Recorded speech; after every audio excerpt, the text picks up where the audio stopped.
Hi, Jonah with Vizetto, and I have a really cool feature to show you. So you can see behind me I have a ShadowSense DV LED video wall, and that's connected to our computer with HDMI and USB for video and touch. And off to my left here I have my Ideal Hub touchscreen monitor, and that is also connected with HDMI and USB.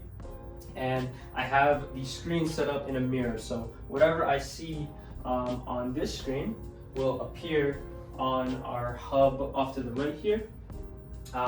And if I want to go ahead and draw and illustrate on this LED wall, all my drawings will appear on this screen as well. And I'm actually able to walk up to this screen, and with a different pen I can erase, right, and I can draw something else, right?